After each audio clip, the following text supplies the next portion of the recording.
नमस्ते फरीदाबाद न्यूज़ आज है सेक्टर 10 हाउसिंग बोर्ड सोसाइटी में।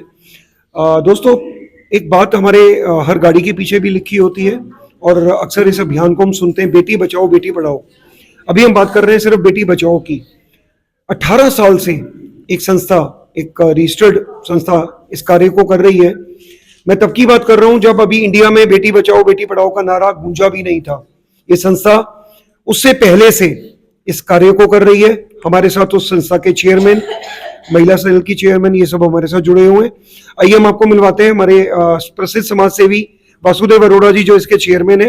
वासुदेव जी, आपका हमारे चैनल में बहुत बहुत स्वागत है। धन्यवाद, थैंक यू सर। ये सच में आज अजीब सी बात पता चली और बहुत सराहनीय कार्य है कि जब हमारे देश में बेटी बचाओ बेटी पढ़ाओ का नारा भी नहीं था, आप लोग उससे पहले से काम कर रहे हैं। इसके लिए आपकी संस्था, आपके सारे लोग बधाई के पात्र हैं। थोड़ा सा हमारे व्यूवर्स के इसके बारे में बताइए। सबसे पहले मैं इस लोहड़ी के पावन पर्व पर बहुत बहुत सभी को, देशवासियों को बहुत बहुत बधाई देता हूँ। और जो हमारी संस्था 18 सालों से बेटी बचाओ अभियान जो चला रही है, उस टाइम सरकार का भी नारा नहीं था। सरकार ने भी जो काम करा था वो भी बाद में शुरू करा था। सबसे पहले आज़ाद जी, जगजीत जी, शीतल जी, हम सारे जुड़े थे और हम बैठे थे। एक दिन हमने यही सोचा, लिंग अनुपात बहुत कम है हमारे देश का, तो हमने कन्या भ्रूण हत्या के ऊपर बहुत से, मतलब कई शहरों में गए, कई उधर इधर बहुत सी जगह करा हमने। तो हर जगह हमने लोगों को जागरूक किया और उससे लिंग अनुपात भी काफ़ी फर्क पड़ा था। इसके लिए हमारे साथ महिला चेयरमैन, इस संघ की महिला चेयरमैन है शीतल लूथरा जी, वो भी जुड़ी हुई है। मैम, आपका हमारे चैनल में बहुत बहुत स्वागत है। एक सराहनीय कार्य आप कर रहे हैं और शुरुआत जब आपने की थी मुश्किलें आई होंगी, थोड़ा सा हमारे को उसके बारे में बताइए। धन्यवाद आपका चैनल का। बहुत मुश्किलें आई थी हमें स्टार्टिंग में, क्योंकि हम लोग टीम हमारी जाती थी हॉस्पिटल्स वगैरह में। जब हमें पता चलता था कि अबॉर्शन होने वाला है, करवा रहे हैं, लड़की है, तो पता चल रहा था, तो हम लोग सर्वोदय भी गए थे। तो वहाँ भी डॉक्टर्स एकदम सहम गए थे। तो हम और भी हॉस्पिटल्स में गए तो पता चला कि यहाँ भी हो रहा है। जहाँ भी पता चलता था हम लोग जाते थे। तो उससे डॉक्टर्स को भी लगा कि नहीं यार, टीम बहुत मेहनत कर रही है। तो रुका, काफ़ी हद तक रुक गया था। लेकिन अब फिर से जो हम लोग बीच में कोविड वगैरह आ गया तो थोड़ा काम रुक गया हमारा।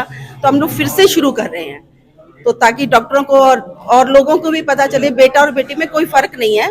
जब हम पालते एक साथ हैं, पढ़ाई एजुकेशन सब एक साथ होती है, तो फिर भेद क्यों, वो नहीं होना चाहिए। दोस्तों, इस माला की एक और कड़ी है जिनका इस मिशन में एक बहुत बड़ा योगदान रहा है। जी, मैं बात कर रहा हूँ मिस्टर आजाद की, जो इसके राष्ट्रीय अध्यक्ष है। सर, आपका हमारे चैनल में बहुत बहुत स्वागत है। और कुछ बताइए, आपने एक इनिशिएटिव लिया सबने मिलके, कैसा लगता है आपको जब आप इस चीज के आगे बढ़ के आगे इस काम को करते हैं?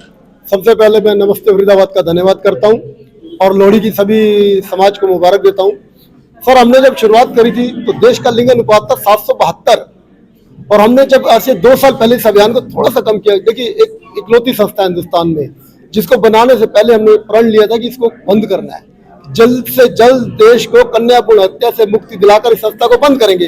और उस मुक्ति और उस ओर चल चुका था। ये 900 से ऊपर देश, पूरे देश का रेशियो 900 से ऊपर आ चुका था। आई थिंक सरकार को मैं अपील करूंगा कि इसके ऊपर कानून सख्त बनाए और हम जैसी संस्थाओं की सेवाएं लें। हमने सीएम साहब को लेटर लिखा हुआ है कि हम निस्वार्थ सेवाएं देने के लिए तैयार हैं। बिना जागृति के कुछ नहीं हो सकता। सोच बदलेगी तो देश बदलेगा। इसी के साथ मैं एक बार फिर सबसे अपील करता हूँ, देशियां बेटियों के बगैर संसार की रचना करना असंभव है। बेटियों की रक्षा करें, उनको जन्म दें। हमारे साथ इस जो एक ये योद्धाओं की माला है, इसके एक और मनके हैं जगजीत कौर जी, जो महिला चेयरमैन है। आपका हमारे चैनल में बहुत बहुत स्वागत है। आपने जो एक इनिशिएटिव लिया है, इसके बारे में हमारे व्यूवर्स को क्या अपील करना चाहेंगी, आप बताइए। सबसे पहले आपके सारे व्यूवर्स को लोहड़ी की बहुत बहुत बधाई। और मैं ये सिर्फ इतना ही कहना चाहूंगी, बीइंग ए वुमेन, एक महिला होने के नाते, बेटी होने के नाते, सबसे यही रिक्वेस्ट करना चाहूंगी, बेटे बेटी का जो डिफरेंस है इसको खत्म कर दीजिए। क्योंकि बेटियां भी आज, मेरे ख्याल से कोई ऐसा फील्ड नहीं होगा जहाँ पे बेटियों का नाम नहीं होगा। तो जो माँ बाप अपने बेटे बेटियों का फर्क खत्म करके हमें बराबरी का हक देते हैं, वो बेटियां तो कामयाब हो जाती हैं। आज हमने देखा फरीदाबाद में जो बेटियां हैं, कोई एसडीएम है, कोई एसीपी है, कोई डीसीपी है, कोई ट्रैफिक डीसीपी है। तो क्या लड़कियों ने, जैसा आप लोगों ने एक इनिशिएटिव लिया, क्या ये एक मिसाल नहीं है कि लड़कियां आज उस जगह से उठ के ऊपर आ चुकी हैं? पर आप नंबर से देखिए, नंबर्स अभी भी बहुत कम है। मेरा मानना ये है कि अगर मैं काबिल हूँ तो मुझे मिलनी चाहिए वो जगह। पर आज भी कहीं ना कहीं वो फर्क रखा जाता है। एज ए फीमेल मेरा सबसे बड़ा मकसद ही ये है कि ये फर्क खत्म कर दिया जाए, लड़का लड़की वाला दोनों को बराबर हक दिया जाए। नंबर्स में हम काउंट होते हैं, हम नंबर्स में काउंट ना हो। जिस तरह से लगता है यार यहाँ 100 आदमी खड़े तो 100 महिलाएं तो नजर आ सकती है, पर ऐसा नहीं है। इसीलिए हर फील्ड के अंदर बेटियों को आप बढ़ावा दें ताकि वो आगे बढ़कर देश का, अपने परिवार का और अपने राज्य का नाम रोशन कर सके। थैंक यू सर, आप भी कुछ कहना चाहेंगे? हाँ, नमस्कार जी। जैसा कि नाम बताइए। मेरा नाम कुलदीप सिंह, मैं इस संस्था से पिछले 4 साल से जुड़ा हूँ और जब से जुड़ा हूँ तो मेरे को बहुत अच्छा लगा। मैं तो ये कहता हूँ बेटी बचाओ बेटी पढ़ाओ तो है ही है। मैं तो कहता हूँ जो बहू है उसको भी बेटी बनाओ, ताकि हमारी जो बेटियां हमारे घर में आती हैं वो हमारे बच्चों की तरह रहे, हमारी बच्चियों की तरह रहे, ताकि उन बच्चों को भी हम इतना पढ़ा सकें, उनको भी आगे इतना बढ़ावा दे सके कि उनको कुछ ससुराल ना लगे, उसको भी अपना मायका समझे। तो मैं तो यही कहूँगा कि आप सबके माध्यम से कि आप बहुओं को भी बेटी बना के रखो, ताकि वो आप लोगों की सेवा उसी तरह कर सके जैसे आपके बेटे करते हैं। नमस्कार। तो दोस्तों, ये पिछले कई सालों से लोहड़ी पर्व मनाते हैं और उसका नाम दिया हुआ है लाडली लोहड़ी, जो हम लड़कियों के लिए यहाँ स्पेशली मनाते हैं। आप मेरे सहयोगी से कहूंगा दिखाएं, पीछे बहुत से लोग एकत्रित हैं आज इस पर्व को मनाने के लिए, और अभी कुछ रंगारंग कार्यक्रम भी होने वाला जो हम आपको दिखाएंगे।